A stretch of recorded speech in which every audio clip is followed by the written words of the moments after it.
नमस्कार। 3 दिवसीय अंतर्राष्ट्रीय वेबिनार में आप सबका स्वागत है। साहित्य, शिक्षा और समाज, परंपरा और तकनीक का समन्वय, इस विषय पर हमारे इन 3 दिवसीय वेबिनार में देश के और विदेश के सुप्रसिद्ध विशेषज्ञ अपने विचार व्यक्त करेंगे। हमारे सामने आज इस एपिसोड में हैं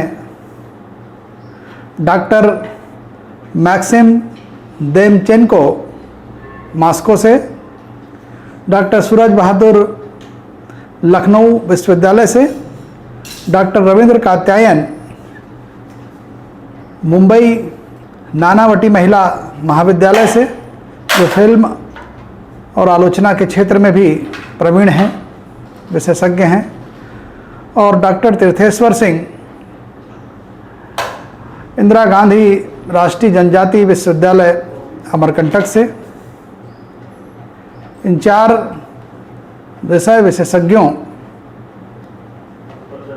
के व्याख्यान आप इस एपिसोड में सुनिए। आप सबका स्वागत है। नमस्कार। आदरणीय सहकर्मियों, प्यारे दोस्तों, नमस्कार। आज मैं रामायण और राम कथा से संबंधित आधुनिक अवधी कविता की उत्पत्ति के बारे में बात करूंगा। मुझे लगता है कि इस परंपरा को बचाना जरूरी है, क्योंकि अवधी भाषा का सीखना आजकल व्यापक नहीं है।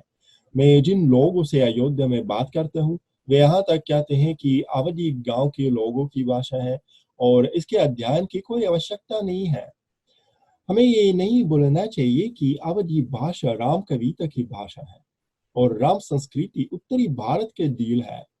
परम पूज्य जगत गुरु रामानंदाचार्य श्री स्वामी रामभद्राचार्य जी महाराज अपनी पुस्तक अवधि के अजोरिया में कहते हैं, अवधी भाषा अवध दूनी अवधि अवध किशोर रामचंद्र मुख चंद्रमा गिरिधार चतुर चकोरा। क्यों? क्योंकि राम अवधि चंद सीता अवध के अजोरिया, इन कर सुजास चाहूं और बा 14 भुवानना में इनसे अजोरबा। मेरे ख्याल पर हमें श्री रामानंदाचार्य की विरासत में अवधि में राम कविता के सोर्स की तलाश करनी होगी। उनका मानना है कि श्री रामानंदाचार्य जी श्री राम के अवतार थे, क्योंकि उन्होंने राम भक्ति का एक महान आंदोलन शुरू किया।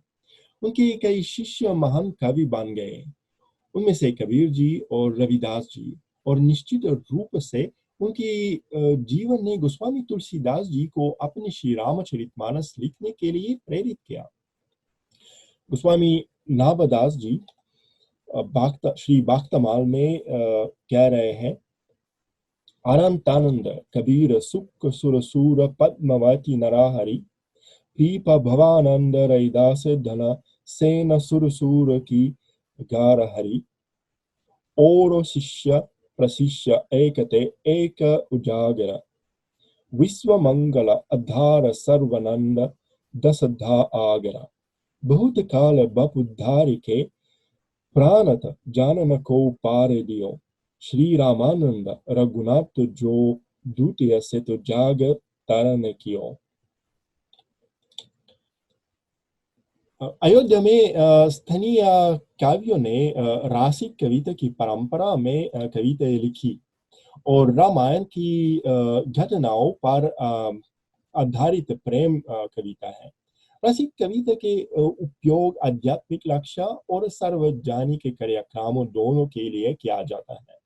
सबसे प्रसिद्ध काव्यों में से एक थे श्री स्वामी गणानंद शरण जी, और परंपरा अभी भी जीवित है। इस कविता भी भाषा भोजपुरी तत्वों के साथ अवधि है। ज्यादातर मामलों में उच्च कविता अवधि में और निम्न कविता भोजपुरी में लिखी जाती है। 20वीं सदी में अवधि कविता की भाषा हिंदी के करीब हो गई। ये उल्लेख करना दिलचस्प है कि रासिक कविता भी नाटकों में बदल जाती है। अयोध्या के एक प्रसिद्ध संत श्री स्वामी रामहर्षण दास जी महाराज ने अपनी आश्रम में रामहर्षण कुंज में अपनी रामलीला की एक परंपरा शुरू की। ये उनकी अपने ग्रंथों पर आधारित है। उनके कई ग्रंथ गाए जाने के लिए नहीं बल्कि मंचित होने के लिए लिखे गए हैं। ऐसा है कि ऐसा ही एक उदाहरण सिद्धि स्वरूप वैभव है।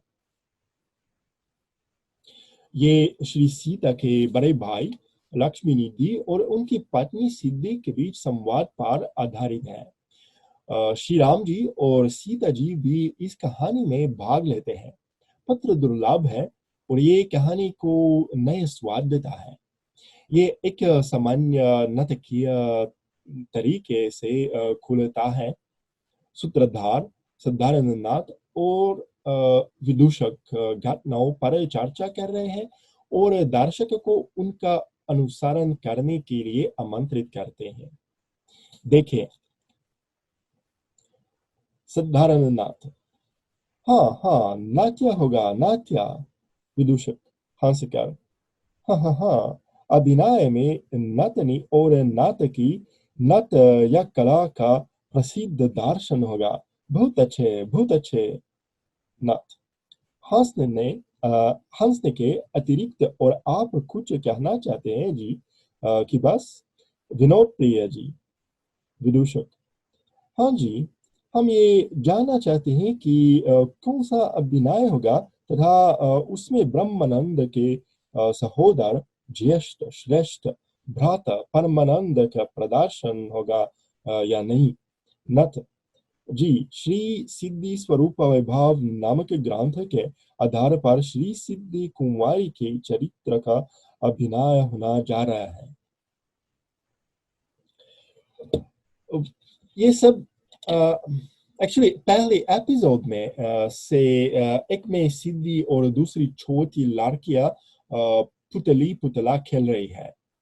वे प्यार और शादी की बात कर रहे हैं जैसे भारत में सामान्य छोटी लड़कियां बात करती हैं और ये परिचित दृश्य विकसित होता है और हमें रोमांटिक युगल के बीच प्रेम की गुप्त दुनिया में लाता है। देखिए चतुर्थ दृश्य, श्री सिद्धि कुंवारी जी अपनी सखी सहेलियों के साथ खेल रहे हैं। खेल में पुतला का ब्याह संपादन हो रहा है। सहेलियों का सम्मिलित गान, पुतली रानी हमारी कैसी बनी, नक्क शिखत श्रृंगार किया है।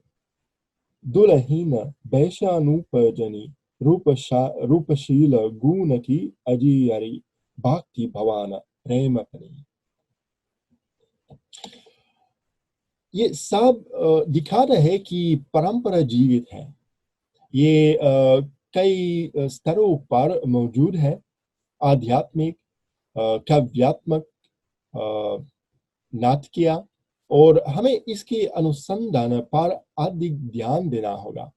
लेकिन अवधी भाषा पर ध्यान दिए बिना ये शोध असंभव है। अपनी ओर से मैं अयोध्या में अपना शोध जारी रखता हूँ।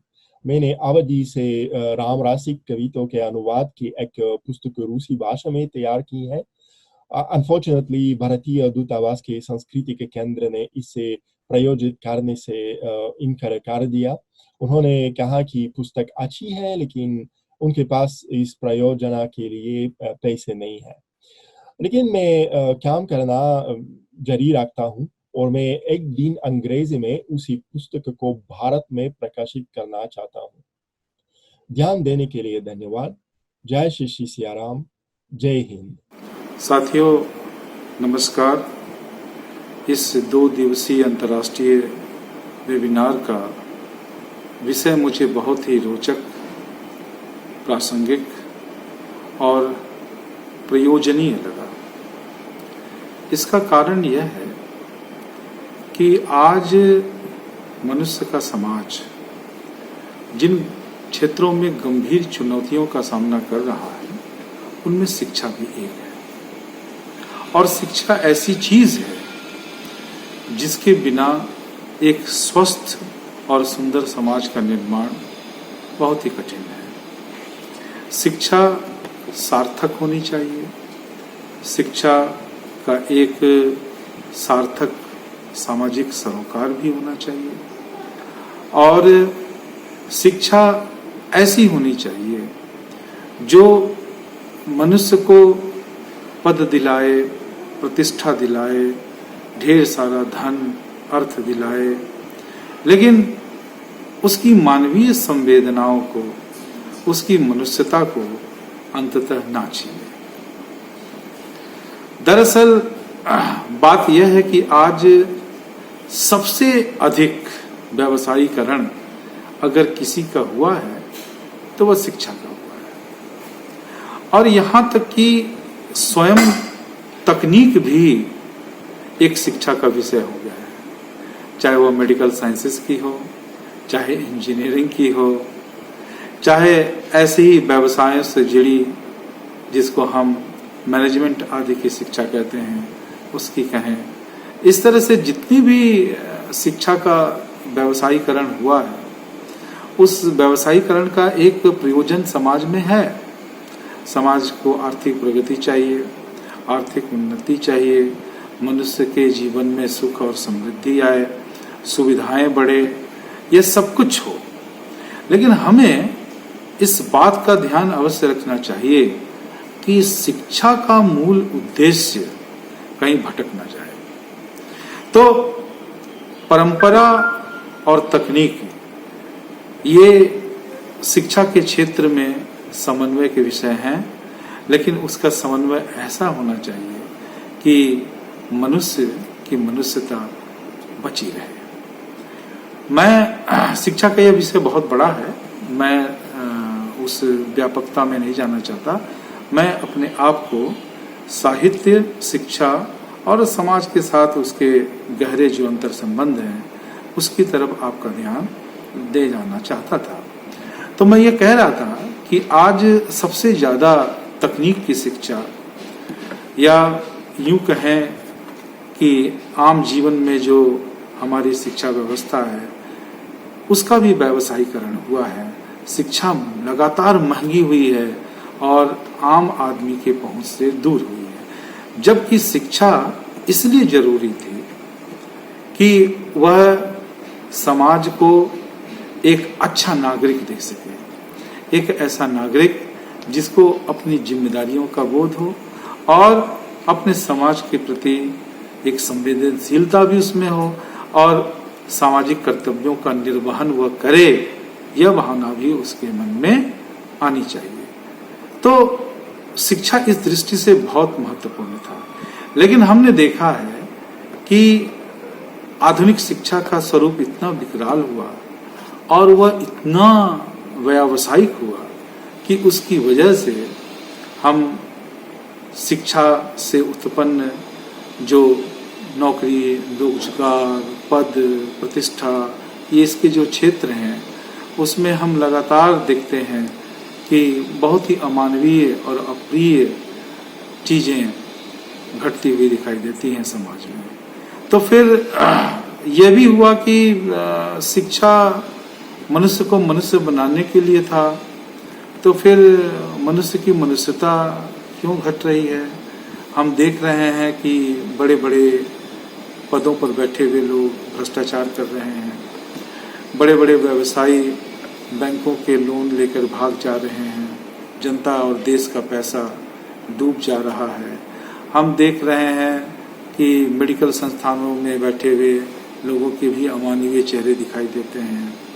पुलिस व्यवस्था से लेकर के सामाजिक संस्थानों में ऐसी घटनाएं घटती हैं जो हमें कहीं न कहीं सोचने पर विवश कर देती हैं कि उच्च शिक्षा से उच्च पद को प्राप्त व्यक्ति ऐसा अमानवीय व्यवहार क्यों कर रहा है।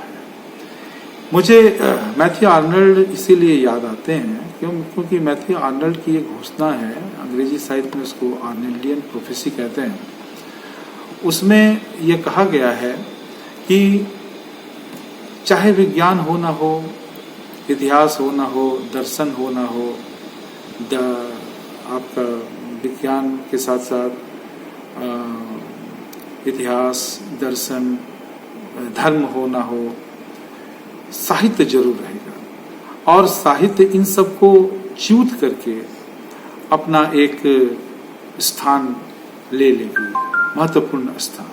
तो इसका मतलब आर्नल्ड ये नहीं कह रहे हैं कि साहित्य सबको खा जाएगा या साहित्य सबको खत्म कर देगा। आर्नल्ड शायद उस घटना की ओर संकेत कर रहे हैं कि जहां इन ज्ञान की शाखाओं का, शिक्षाओं का जो भूमिका थी, उस भूमिका में ये कहीं ना कहीं असफल हो गया। इन्होंने मनुष्य की मनुष्यता को बचाए रखने में अपनी स्थिति को मजबूत और दृढ़ नहीं रखी।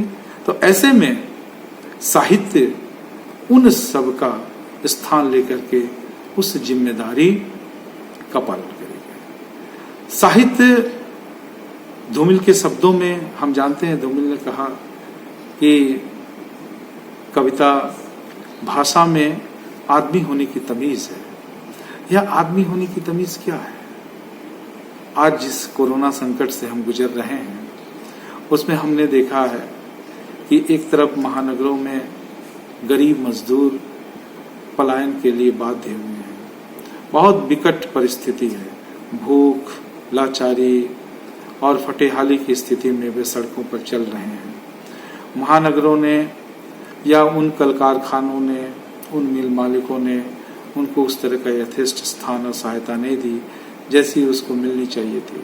लेकिन हमने यह भी देखा है कि सड़कों पर मारे मारे फिरते इन मजदूरों की भारत के आम गरीब जनता के द्वारा बहुत सहायता की गई, मानवीयता का परिचय दिया गया।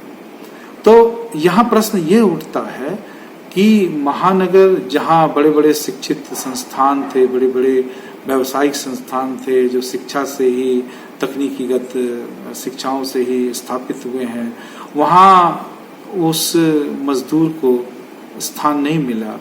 लेकिन उसके मुकाबले बहुत कम पढ़े लिखे लोग जो गांव के थे, कस्बों के थे, छोटी छोटी जगहों के हैं, वे आम जनता जिसको कहते हैं, उन्होंने उन मजदूरों की बड़ी सहायता की और एक मानवीय चेहरा आता है। तो साहित्य इन्होंने पढ़ा हो ना पढ़ा हो ये कहा नहीं जा सकता, लेकिन साहित्य मनुष्य को उसकी मानवीय संवेदनाओं को बचाए रखने के लिए, बनाए रखने के लिए बहुत जरूरी है। और साहित्य इसमें लोगों की अच्छी मदद करता है। देखिए, अगर हम प्रेमचंद के उपन्यास को पढ़ते हैं, उनकी कहानियों को पढ़ते हैं, हम रेणु के उपन्यासों को और कहानियों को पढ़ते हैं, इसी तरह से हम धूमिल को पढ़ते हैं, इसी तरह से हम मुक्तिबोध को पढ़ते हैं, इसी तरह से हम कबीर को पढ़ते हैं, तो वो हमें क्या देते हैं? वो हमें अंततः मनुष्यता की शिक्षा देते हैं। अगर हम प्रेमचंद को पढ़ने के बाद भी दहेज प्रथा का समर्थन करते हैं, घूसखोरी, भ्रष्टाचार और जातिवाद का समर्थन करते हैं, तो हमारी शिक्षा पर प्रश्न चिन्ह लगता है।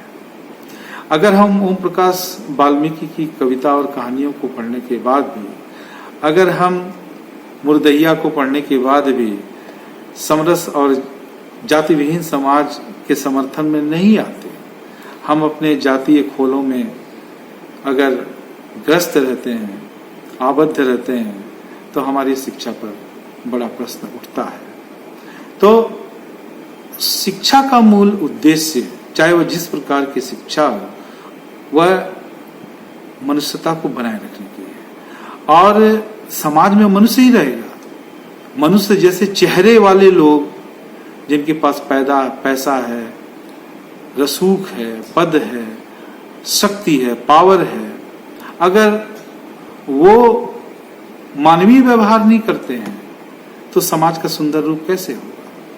इसलिए मेरा तो यह मानना है कि हमें चाहे किसी भी प्रकार की शिक्षा हो, तकनीकीगत शिक्षा हो या व्यावसायिक शिक्षा हो, मैनेजमेंट आदि की, किसी भी प्रकार की उच्च शिक्षा हो, उसमें हमें संवेदनशील साहित्य को पाठ्यक्रम में जरूर रखना चाहिए, ताकि तकनीकी के साथ साथ मनुष्य को साहित्य मनुष्यता की शिक्षा भी दे सके, क्योंकि अंततः शिक्षा का उद्देश्य मैं पहले भी बता चुका हूँ कि हमें मनुष्यता की रक्षा करना है, हमें मनुष्य बन करके रहना है। तो साहित्य, समाज और शिक्षा, यह इनका जो अंतर संबंध होगा वह अंतर संबंध मनुष्यता के सूत्रों से ही अंतर्गठित होना चाहिए। और इसके लिए जब हम परंपरा की ओर देखते हैं, इसके लिए जब हम तकनीक की ओर देखते हैं, तो तकनीक और परंपरा के प्रति हमारा दृष्टिकोण चैन धर्मी होना चाहिए। हमें इनके साथ भी होना चाहिए, लेकिन इस शर्त पर इनके साथ नहीं होना चाहिए कि वह हमारी मानविक संवेदनाओं को कुंद करे, उसको भोथरा करे और हम अपने सामाजिक कर्तव्यों, मनुष्य के कर्तव्यों के प्रति संवेदनशील और ईमानदार नहीं रह जाए। आपने मुझे बहुत धैर्य से सुना, बहुत बहुत धन्यवाद। नमस्कार। विद्वान साथियों और प्रिय अध्येतागण, डॉक्टर सुधीर शर्मा के द्वारा आयोजित साहित्य, शिक्षा और समाज, तकनीक और परंपरा के समन्वय विषय पर आयोजित वेबिनार में आप सभी का स्वागत और अभिनंदन है।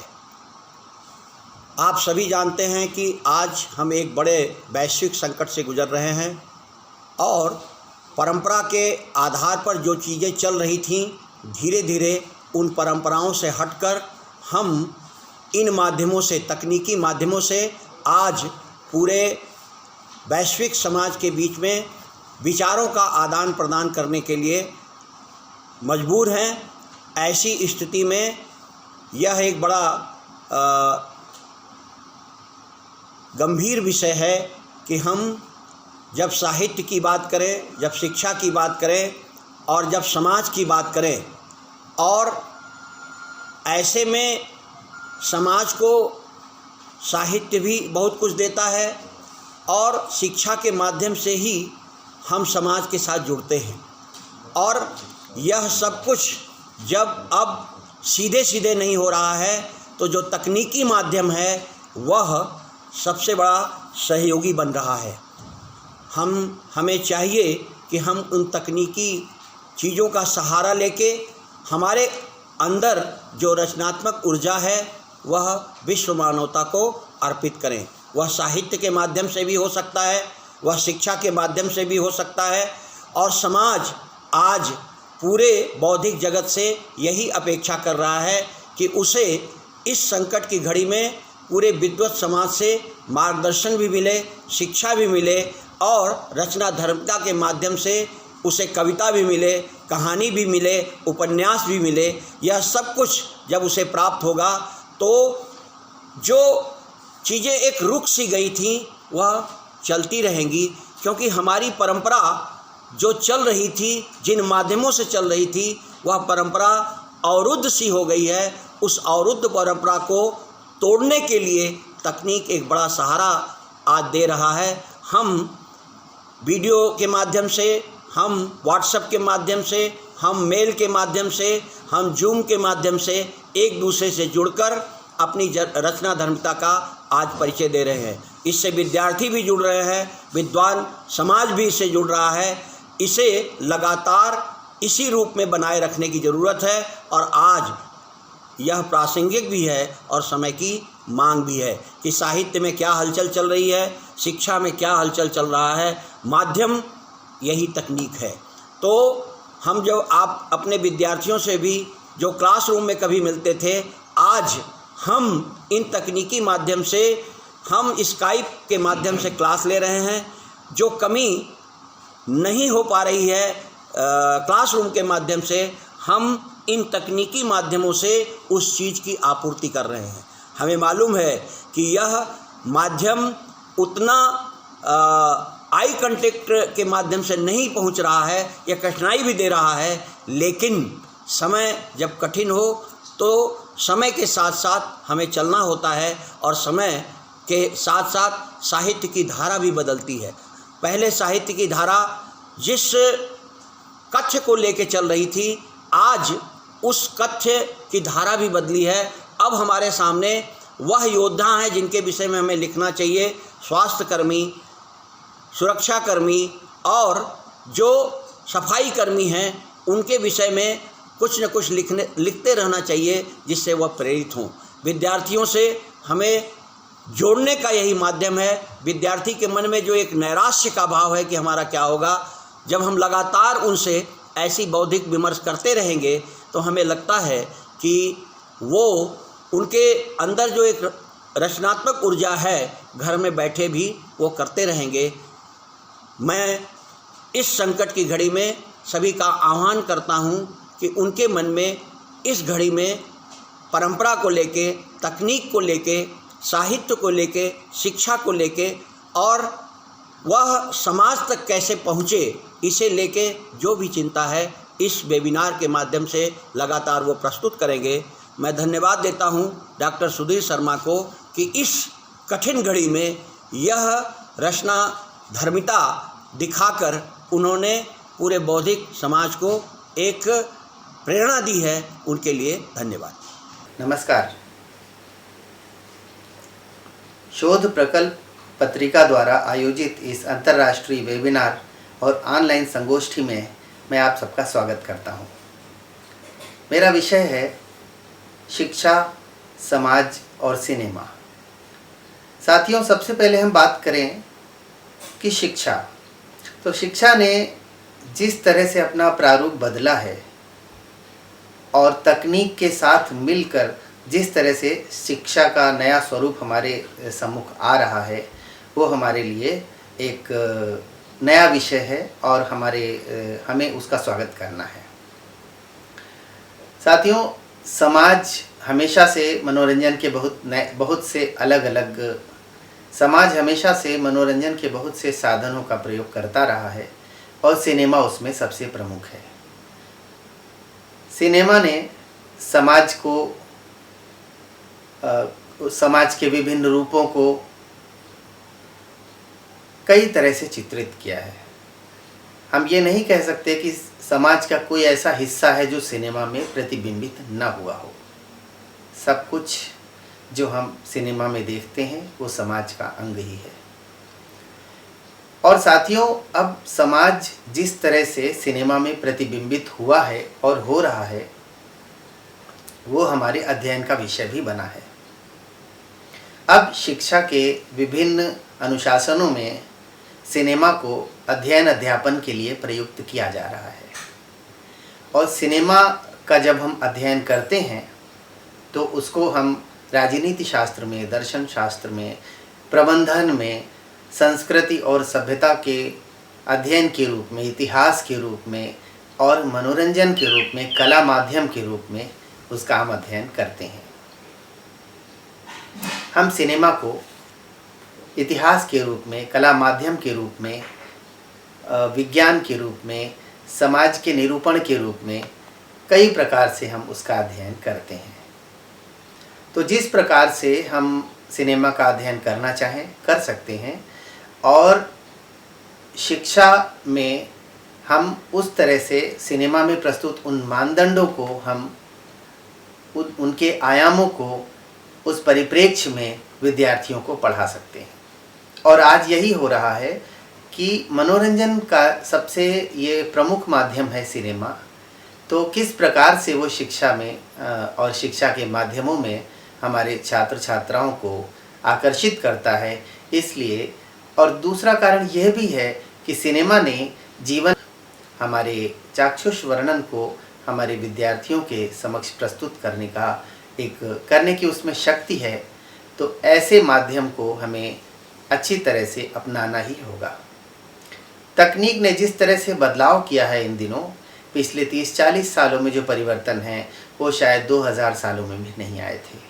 तो ऐसे परिवर्तन के दौर में तकनीक ने सिनेमा के लिए नए नए माध्यम भी हमारे समक्ष प्रस्तुत कर दिए हैं।